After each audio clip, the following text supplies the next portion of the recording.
Hello everyone, बहुत से लोगों का यह सवाल होता है कि क्या दांतों की नसों का इलाज घर पे किया जा सकता है।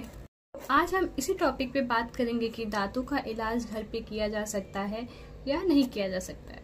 जनरली दांतों की नसों का इलाज कब करना चाहिए। क्या होता है, जब हमारी दांतों में लगी हुई कैविटी, लगा हुआ कीड़ा हमारी दांतों की नसों तक पहुंच जाता है, मतलब कि हमारे दांतों के पल्प तक पहुंच जाता है, तो फिर हमें दांतों की नसों का इलाज करना पड़ता है, जिसको हम रूट कैनाल ट्रीटमेंट कहते हैं। अगर आपकी दांतों का इनेमल घिस गया है और आपको बहुत ज़्यादा ठंडा या गर्म लगता है, तो फिर हमें रूट कैनाल ट्रीटमेंट करना पड़ता है। रूट कैनाल ट्रीटमेंट में जो दांतों की नसें होती हैं उनको क्लीन कर दिया जाता है। दांतों की नसों में जो कैनाल होता है उसको क्लीन कर दिया जाता है, जिससे और क्लीन करके उसमें आर्टिफिशियल नसें डाल दी जाती हैं। फिर आपको वो ठंडा या गर्म लगना बंद हो जाता है। अगर आपके दांत में पस बन गया है, एब्सेस बन गया है, दांत ब्रेक हो गया है, ऐसे कंडीशन में भी रूट कैनाल ट्रीटमेंट करना पड़ता है। दांतों की नसों का इलाज इस प्रोसेस को ही बोला जाता है। लेकिन बहुत सारे लोगों को नहीं पता होता है कि रूट कैनाल ट्रीटमेंट होता क्या है। डॉक्टर उनको कॉमन लैंग्वेज में बताते हैं कि आपकी दांतों का नसों का इलाज होगा। लोगों के मन में यह सवाल आता है कि क्या दांतों की नसों का इलाज घर पे रह के नहीं किया जा सकता है, या फिर अगर ठंडा गर्म लग रहा है तो क्या इसके लिए कोई होम रेमेडी नहीं है। ऐसे क्वेश्चंस बहुत बार मुझसे लोग पूछते हैं। तो रूट कैनाल ट्रीटमेंट का कोई भी होम रेमेडी नहीं होता है।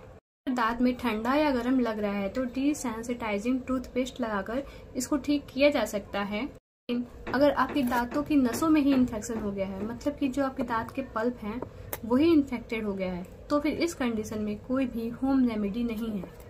आपको उसका ट्रीटमेंट करवाना पड़ेगा, जिसको हम रूट कैनाल हेलो एवरीवन, बहुत से लोगों का यह सवाल होता है कि क्या दांतों की नसों का इलाज घर पे किया जा सकता है। आज हम इसी टॉपिक पे बात करेंगे कि दांतों का इलाज घर पे किया जा सकता है या नहीं किया जा सकता है। जनरली दांतों की नसों का इलाज कब करना चाहिए। क्या होता है, जब हमारी दांतों में लगी हुई कैविटी, लगा हुआ कीड़ा हमारी दांतों की नसों तक पहुंच जाता है, मतलब कि हमारे दांतों के पल्प तक पहुंच जाता है, तो फिर हमें दांतों की नसों का इलाज करना पड़ता है, जिसको हम रूट कैनाल ट्रीटमेंट कहते हैं। अगर आपकी दांतों का इनेमल घिस गया है और आपको बहुत ज़्यादा ठंडा या गर्म लगता है, तो फिर हमें रूट कैनाल ट्रीटमेंट करना पड़ता है।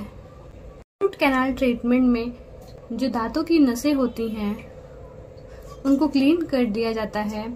दांतों की नसों में जो कैनाल होता है उसको क्लीन कर दिया जाता है, जिससे और क्लीन करके उसमें आर्टिफिशियल नसें डाल दी जाती हैं। फिर आपको वो ठंडा या गर्म लगना बंद हो जाता है। अगर आपके दांत में पस बन गया है, एब्सेस बन गया है, दांत ब्रेक हो गया है, ऐसे कंडीशन में भी रूट कैनाल ट्रीटमेंट करना पड़ता है। दांतों की नसों का इलाज इस प्रोसेस को ही बोला जाता है। लेकिन बहुत सारे लोगों को नहीं पता होता है कि रूट कैनाल ट्रीटमेंट होता क्या है। डॉक्टर उनको कॉमन लैंग्वेज में बताते हैं कि आपकी दांतों का नसों का इलाज होगा। लोगों के मन में यह सवाल आता है कि क्या दांतों की नसों का इलाज घर पे रह के नहीं किया जा सकता है, या फिर अगर ठंडा गर्म लग रहा है तो क्या इसके लिए कोई होम रेमेडी नहीं है। ऐसे क्वेश्चंस बहुत बार मुझसे लोग पूछते हैं। तो रूट कैनाल ट्रीटमेंट का कोई भी होम रेमेडी नहीं होता है। दांत में ठंडा या गर्म लग रहा है तो डिसेंसिटाइजिंग टूथपेस्ट लगाकर इसको ठीक किया जा सकता है। लेकिन अगर आपकी दांतों की नसों में ही इन्फेक्शन हो गया है, मतलब कि जो आपके दांत के पल्प हैं वही इन्फेक्टेड हो गया है, तो फिर इस कंडीशन में कोई भी होम रेमेडी नहीं है।